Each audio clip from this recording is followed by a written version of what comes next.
Halo guys, teman-teman. Jadi kali ini kami udah berada di perpustakaan. Ini ya. Nah, jadi kami akan mencari referensi Buku untuk budaya Melayu tentang Kerajaan Sriwijaya, Majapahit, dan serta sejarah Proto dan Nitro Melayu.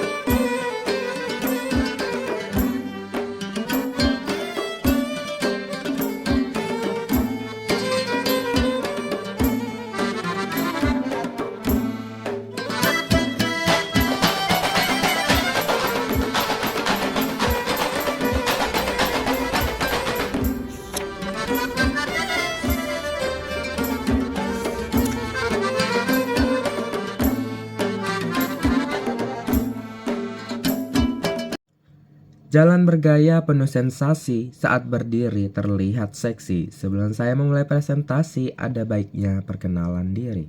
Assalamualaikum warahmatullahi wabarakatuh.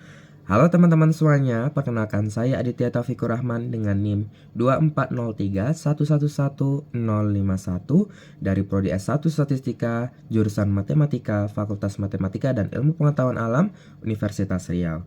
Yang pada kesempatan kali ini saya akan mempresentasikan sebuah materi yaitu tentang Kerajaan Kutai Martadipura atau Kerajaan Kutai Martapura dengan mata kuliah Budaya Melayu dan dosen pengampu Bapak M. Rizal M. Tambusai MSI MH. Silakan disimak. Kerajaan Kutai Martadipura, peradaban Hindu yang mengukir sejarah Nusantara. Kerajaan Kutai Martadipura adalah salah satu kerajaan tertua di Indonesia yang letaknya di Kalimantan Timur. Berdasarkan bukti sejarah yang ada, kerajaan ini diperkirakan berdiri pada abad keempat Masehi, yang menjadikannya sebagai salah satu kerajaan bercorak Hindu yang pertama muncul di Nusantara.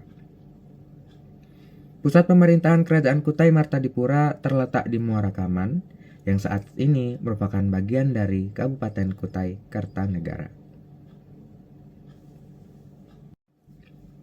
Asal-usul pendirian. Kerajaan Kutai Martadipura didirikan oleh Maharaja Kudungga yang dikenal sebagai kepala suku dan raja pertama di kerajaan ini. Gelar anumertanya yakni Dewa Warman mengindikasikan statusnya yang tinggi sebagai seorang raja. Kudungga berhasil menyatukan beberapa kelompok masyarakat dan membangun sebuah kerajaan yang kuat. Keberadaan kerajaan ini juga tercatat dalam prasasti, yakni sebuah 7 prasasti Yupa yang merupakan prasasti tertua di Indonesia. Raja-raja Kerajaan Kutai Martapura. Berikut ini merupakan daftar raja-raja yang pernah memimpin Kerajaan Kutai. Di antaranya Maharaja Kudungga, gelar Anumerta Dewa Warman atau pendiri. Maharaja Aswawarman, anak Kudungga. Maharaja Mulawarman, anak Aswawarman. Maharaja Marwijawarman, Maharaja Gajayan Warman, Maharaja Tunggawarman, Maharaja Jayanegara Warman, Maharaja Nala Singawarman, Maharaja Nala Paranatungga, Maharaja Gadinggawarman Dewa, Maharaja Indrawarman Dewa, Maharaja Chandrawarman, Maharaja Sri Lanka Dewa, Maharaja Guna Paranadewa, Maharaja Wijawarman, Maharaja Sri Aji Dewa, Maharaja Mulia Putra, Maharaja Nala Pandita, Maharaja Indra Paruta Dewa, dan yang terakhir Maharaja Dharma Setia. Letak Kerajaan Kutai. Kerajaan Kutai sendiri tidak berada di jalur perdagangan yang dikenal oleh khalayak dunia. Namun, kerajaan Kutai sangatlah strategis sehingga dapat mempunyai hubungan yang baik dengan dunia luar, meskipun tidak terletak di dalam jalur perdagangan. Muara Kaman yang berada di tepi Sungai Mahakam, Kalimantan Timur, merupakan daerah letak dari Kerajaan Kutai. Sungai Mahakam sendiri merupakan sungai dengan ukuran yang besar, sehingga sangat memungkinkan untuk dilayari menuju Muara Kaman. Sungai ini sendiri mempunyai beberapa anak sungai. Letak Muara Kaman pada zaman dahulu diperkirakan berada di lokasi pertemuan yang terjadi antara Sungai Mahakam dengan anak-anak sungainya. Sistem pemerintahan dan masyarakat. Kerajaan Kutai menganut sistem pemerintahan monarki dengan raja sebagai pemimpin tertinggi. Artinya, raja memiliki kekuasaan mutlak dalam mengatur pemerintahan dan masyarakat. Selain raja, terdapat pula para pejabat yang membantu menjalankan roda pemerintahan seperti golongan Brahmana, kesatria, dan rakyat biasa. Masyarakat Kutai pada umumnya bermata pencaharian sebagai petani. Pertanian padi menjadi kegiatan utama selain perikanan dan juga perdagangan. Agama dan budaya. Agama Hindu sangat kuat mempengaruhi kehidupan masyarakat Kutai. Hal ini terlihat jelas dari prasasti Yupa yang memuat mantra-mantra dan istilah-istilah Hindu. Perekonomian dan perdagangan. Letak geografis kerajaan Kutai yang strategis menjadikannya pusat perdagangan yang ramai. Apalagi ada Sungai Mahakam yang mengalir melalui wilayah kerajaan ini yang menjadi jalur transportasi utama untuk menghubungkan Kutai dengan daerah-daerah lain.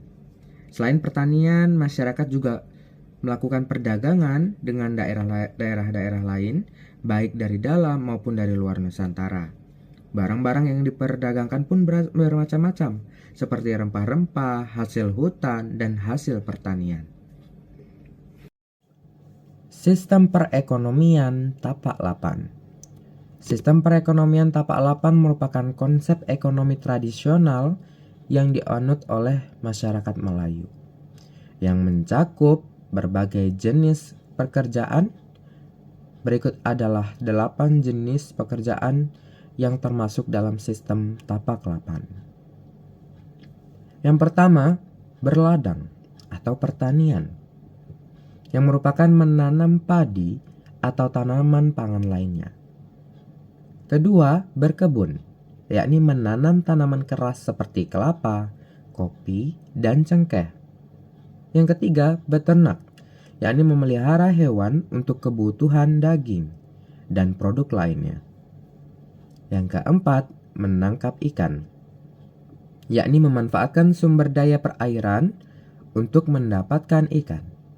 Yang kelima, mengambil hasil hutan, yaitu mengumpulkan produk hutan seperti getah atau kayu. Yang keenam, beniro, atau mengambil air enau, yakni mengolah air enau untuk dijadikan gula. Yang ketujuh, bertukang, yakni melakukan pekerjaan kerajinan tangan atau konstruksi. Yang kedelapan, berniaga, yakni melakukan perdagangan untuk memperluas pasar dan pendapatan. Faktor runtuhnya kerajaan Kutai. Yang pertama, wafatnya Raja Mulawarman. Raja Mulawarman membawa kerajaan Kutai mencapai puncak kejayaannya. Namun setelah wafatnya, terjadi kekosongan kepemimpinan yang mengganggu stabilitas kerajaan. Yang kedua, konflik internal.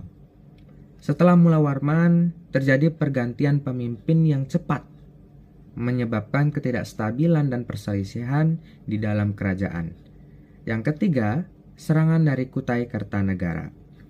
Pada abad ke-16 di bawah Maharaja Dharma Setia, kerajaan Kutai Martadipura mengalami kekalahan dalam peperangan melawan Raja Kutai Kartanegara, yakni Aji Pangeran Anum Panji Mendapa.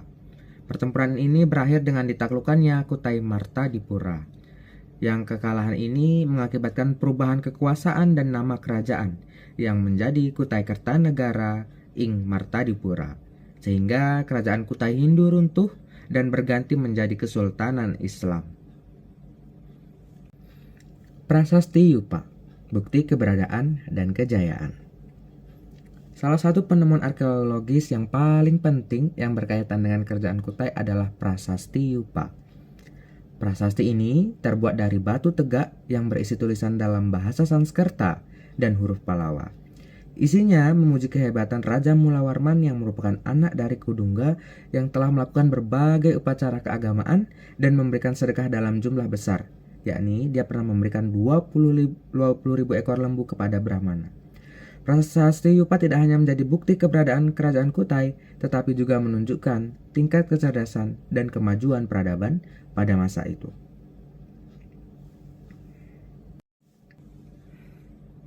Kita masuk yang terakhir, yakni kesimpulan. Kerajaan Kutai adalah sebuah peradaban yang maju dan kompleks pada masanya. Keberadaannya membuktikan bahwa wilayah Nusantara telah memiliki peradaban yang tinggi sejak zaman kuno.